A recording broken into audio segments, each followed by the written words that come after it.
नमस्कार दोस्तों, कैसे हैं आप? उम्मीद है अच्छे ही होंगे। दोस्तों, हमारी आज की वीडियो का टाइटल है the sound of music Bismillah Khan. दोस्तों, ये चैप्टर मशहूर शहनाई वादक बिस्मिल्लाह खां के बारे में है। बिस्मिल्लाह खां को दोस्तों कौन नहीं जानता। आज भले ही वो हमारे बीच नहीं है, लेकिन संगीत की दुनिया में उनको एक अलग ही रिस्पेक्ट दी जाती है। और ख़ास तौर पर जब शहनाई की बात हो और उनका नाम ना आए, ऐसा तो हो ही नहीं सकता। तो आइए दोस्तों, उनके जीवन की छोटी सी झलक पर नज़र डालते हैं। दोस्तों, इस चैप्टर की शुरुआत होती है पुंगी से। पुंगी एक म्यूजिकल इंस्ट्रूमेंट होता था। आप ये कह सकते हैं कि ये शहनाई इसका विकसित रूप है। ब्रिटिशर्स के इंडिया में आने से पहले मुगल्स इंडिया में रूल करते थे, और उस टाइम पर औरंगजेब, जो कि एक फेमस मुगल रूलर था, अपने रॉयल कोर्ट में इस पुंगी इंस्ट्रूमेंट को बजने नहीं देता था, बिकॉज उसकी आवाज़ काफ़ी चुभती थी और सुनने में अच्छी नहीं लगती थी। तो पुंगी जैसा कोई भी म्यूजिकल इंस्ट्रूमेंट जिसमें विंड को यूज़ करके साउंड प्रोड्यूस किया जाता था, वो सब इंस्ट्रूमेंट्स औरंगजेब ने बैन करवा दिए थे। पुंगी बजाने वाला एक बार्बर था, जो प्रोफेशनल म्यूजिशियन फैमिली से बिलोंग करता था। उसने पुंगी से निकलने वाली साउंड को इम्प्रूव किया। उसने एक खाली तना लिया, जो कि थोड़ा सा लंबा था और पुंगी के मुकाबले थोड़ा सा चौड़ा था। उसने उसमें 7 छेद बनाए और फिर हवा भरी अपनी सांसों से, और उन होल्स को बंद किया और खोला। और उसने पाया कि अब जो साउंड आ रही थी वो सॉफ्ट थी और सुनने में मेलोडियस थी। उसने रॉयल कोर्ट में ये इंस्ट्रूमेंट बजाया और सब इम्प्रेस हो गए। क्योंकि ये इंस्ट्रूमेंट पुंगी से काफ़ी अलग था, तो इसको नया नाम तो मिलना ही था। तो क्योंकि ये रॉयल कोर्ट में बजाया गया था, तो उसे शाह नाम मिला, जो किंग को रिप्रेजेंट करने के लिए यूज़ किया जाता था। और क्योंकि इसे सबसे पहले एक नाई ने बजाया था, इसीलिए इसका नाम शहनाई पड़ गया। क्योंकि शहनाई से निकलने वाली साउंड को पवित्र माना गया, इसीलिए ये पवित्र ओकेजन पर ही बजाई जाती थी। और इसीलिए दोस्तों, आपने कई मंदिरों या शादियों में इसे सुना भी होगा। रॉयल कोर्ट में उस टाइम 9 म्यूजिकल इंस्ट्रूमेंट्स बजाए जाते थे। इन्हें नौबत कहा जाता था, और इसी नौबत का एक पार्ट शहनाई भी था। शहनाई को और ज़्यादा पॉपुलर करने का श्रेय उस्ताद बिस्मिल्लाह खां को जाता है, जो एक लेजेंडरी शहनाई प्लेयर थे। दोस्तों, बिस्मिल्लाह खां जब 5 साल के थे, तो वो एक पुरानी स्टेट डुमरांव में रहते थे, जो आज बिहार में है। वो गिल्ली डंडा खेलते थे और साथ ही पास ही के बिहारी जी के मंदिर में भी जाते थे। उस मंदिर में वो चैत गाते थे, जो कि वहाँ की रीजनल लैंग्वेज भोजपुरी में गाया जाता था। जब वो सॉन्ग फिनिश करते, तो रिवॉर्ड में उन्हें 1.25 किलो का एक लड्डू मिलता। ये लड्डू वहाँ के लोकल महाराजा द्वारा बिस्मिल्लाह खां को दिया जाता था। ये रिवार्ड उन्हें 5 साल की उम्र में मिला, और 80 साल बाद उन्हें सबसे बड़ा अवार्ड मिला, यानी भारत रत्न। इसके बीच का ये जो गैप है, ये इनकी लाइफ को दर्शाता है। बिस्मिल्लाह खान 21 मार्च 1916 में बिहार में एक म्यूजिशियंस की फैमिली में पैदा हुए थे। उनके ग्रैंडफादर रसूल बख्श खान भोजपुरी किंग के कोर्ट में शहनाई नवाज थे। हम ये कह सकते हैं दोस्तों कि शहनाई बजाने की स्किल उन्हें अपने पूर्वजों से विरासत में मिली। उनके पिताजी और उनके पैटर्नल एंसेस्टर्स एक अच्छे शहनाई वादक थे, जिसका रिजल्ट ये हुआ कि म्यूज़िक बिस्मिल्लाह खां की लाइफ में जल्दी ही आ गया। जब वो 3 साल के थे, तो उनकी माँ उन्हें उनके मामा के यहाँ ले गई, जो बनारस में रहते थे। और जब बिस्मिल्लाह खां ने उन्हें शहनाई बजाते हुए देखा, तो वो भी अट्रैक्ट होने लगे और उनके सीखने की ललक भी बढ़ने लगी। बिस्मिल्लाह खां अपने मामा अली बख्श के साथ विष्णु टेम्पल जाते थे, जो बनारस में ही था। अली बख्श की वहाँ ड्यूटी होती थी शहनाई प्ले करने की। वहाँ बिस्मिल्लाह खां घंटों अपने मामा को शहनाई प्ले करते देखा करते, और धीरे धीरे वो शहनाई बजाना भी सीखने लगे। पूरा पूरा दिन वो प्रैक्टिस किया करते। पूरा पूरा दिन मेहनत करने पर भी वो कभी नहीं थकते। कई साल उस्ताद बिस्मिल्लाह खां बनारस में ही रहे। वहाँ वो बालाजी टेम्पल, मंगला मैया टेम्पल और गंगा के घाट पर जाते थे, जहाँ वो खुद घंटों बैठकर शहनाई बजाते। रिवर गंगा के बारे में बिस्मिल्लाह खां बताते हैं कि रिवर गंगा ने उन्हें हमेशा अपनी परफॉर्मेंस इंप्रूव करने में उनकी मदद की।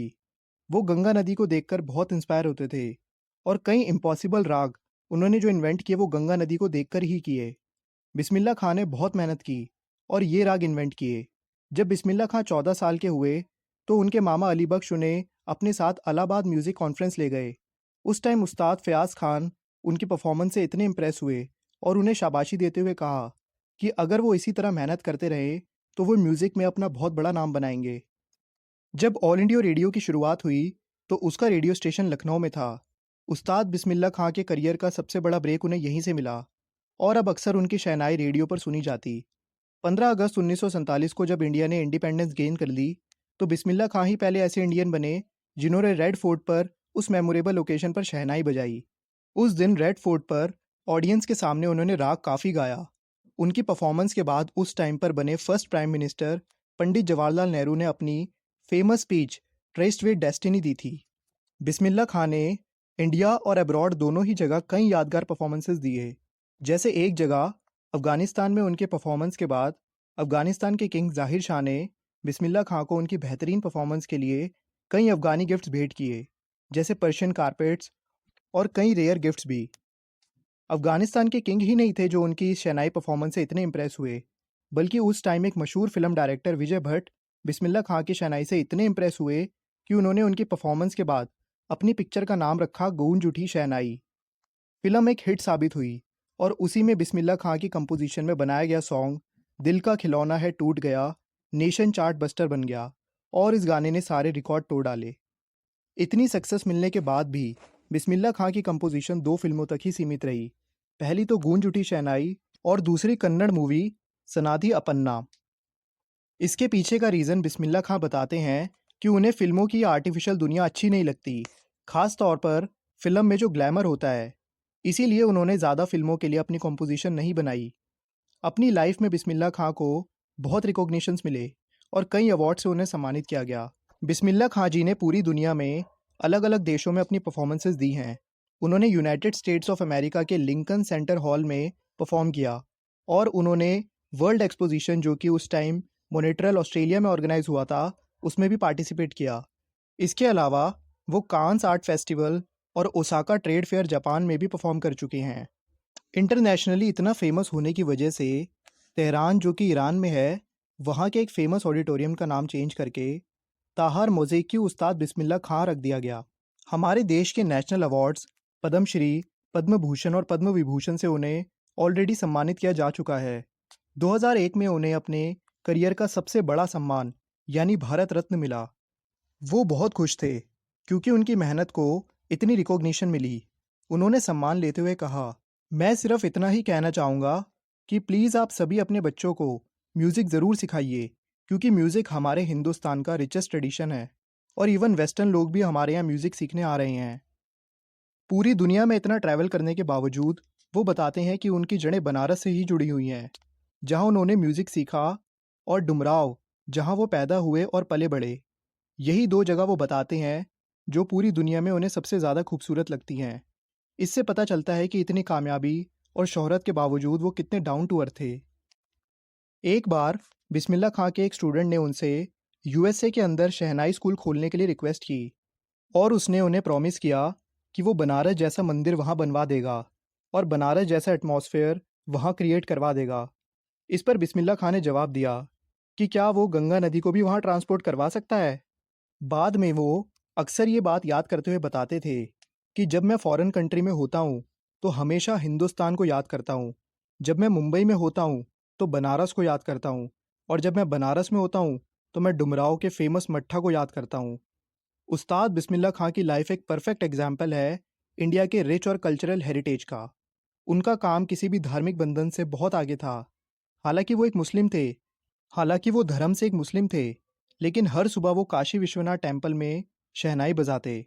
ये दिखाता है कि एक सच्चे भारतीय होने के सारे गुण थे उनमें। उन्होंने कभी धार्मिक बंधनों को आगे नहीं आने दिया। 21 अगस्त 2005 को ये महान शख्सियत हमें हमेशा के लिए अलविदा कह गई। उस समय उनकी उम्र 90 साल की थी। उनकी मृत्यु पर उस समय गवर्नमेंट ने 1 दिन का अवकाश भी रखा था। तो दोस्तों, यहाँ पर इस वीडियो का एक्सप्लेनेशन ख़त्म होता है। उम्मीद है दोस्तों आपको इस वीडियो का एक्सप्लेनेशन समझ में आ गया होगा। आपसे मिलेंगे अगली वीडियो में, तब तक के लिए देखते रहिए खेल खेल में ज्ञान। Okay, thank you.